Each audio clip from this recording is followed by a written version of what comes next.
உன்னை ஏமாற்ற வேண்டும் என்று யாரும் எதையும் உன்னிடம் இருந்து மறைக்கவில்லை.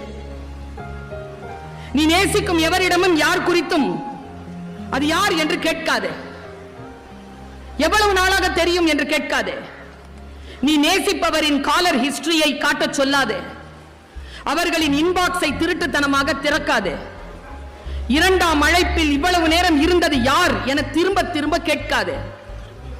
உனக்கு தர மறுத்த சந்திப்பை இன்னொருவருக்கு தருவது ஏன் என முறையிடாதே. உன்னை ஏமாற்ற வேண்டும் என்று யாரும் எதையும் மறைக்கவில்லை. உன் மீதான கருணையினால் தான் அது மறைக்கப்படுகிறது. உன் இதயம் ஒரு கண்ணாடி கோப்பை போல சிதறாதிருக்கத்தான் அது மறைக்கப்படுகிறது. உண்மைகளுக்கு உன்னை தயார்படுத்திக் கொள்ளவே அது மறுக்கப்படுகிறது. இப்பதான் வருது உண்மை. உடனடியாக அல்லாமல் நீ ஒரு பனிக்கட்டியை போல அவர்கள் வாழ்வில் இருந்து கொஞ்சம் கொஞ்சமாக உருகி மறையட்டுமே என்பதற்காகத்தான் அது மறைக்கப்படுகிறது. இந்த உறவை இன்னும் கொஞ்ச நேரம் நீட்டிக்கலாமே எனும் விருப்பத்தால் தான் அது மறைக்கப்படுகிறது. குற்ற உணர்வினால் தான் அது மறைக்கப்படுகிறது. உன்னை ஒரு ஞாபக சிற்பமாக மாற்ற அவர்களுக்கும் அவகாசம் தேவைப்படுகிறது என்பதனால் அது மறுக்கப்படுகிறது.